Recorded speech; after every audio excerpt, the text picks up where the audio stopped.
महायुतीमध्ये अजित पवारांची कोंडी काढण्याचे प्रयत्न सुरू असल्याची माहिती आहे। अजितदादांच्या एक्झिटसाठी प्रयत्न सुरू असल्याची चर्चा सुरू झाली आहे। विधानसभेला राष्ट्रवादीला स्वतंत्र लढण्यास भाग पाडण्याचे प्रयत्न सुरू असल्याचं कळत आहे। जागा वाटपाच्या अंतिम टप्प्यामध्ये राष्ट्रवादी बाहेर पडण्याची शक्यता आहे। भाजप आणि शिवसेना आणि राष्ट्रवादीमध्ये मतभेद असल्याची चर्चा आता सुरू झाली आहे। तर मागील काही दिवसांपासून मुख्यतः लोकसभेचा जो निकाल लागलेला आहे तेव्हापासून अजित पवारांची भूमिका बदलल्याचं पाहायला मिळत आहे। अजित पवारांनी आक्रमक पद्धतीने प्रचार करायला सुरुवात केलेली आहे। त्यांचे दौरे सुरू झालेत आणि अशामध्येच आता महायुतीमधून त्यांना बाहेर काढण्यासाठी प्रयत्न सुरू आहेत अशी माहिती सूत्रांनी लोकशाही मराठीला दिली आहे।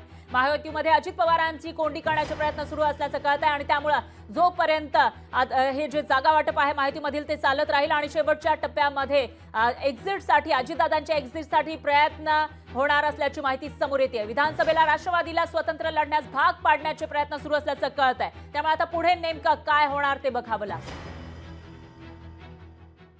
जागेचा तिढा निर्माण करून कुठेतरी अजित पवारांना बाहेर काढलं जात आहे आणि त्यांनी स्वतंत्र लढाव अशा पद्धतीची रणनीती चक्रव्यूह आखला जात आहे। बघा, महायुतीमध्ये महाभारत चाललेलं आहे। मी गेल्या 6 महिन्यापासून सांगतो, अजून पुढे काय होतं ते बघा।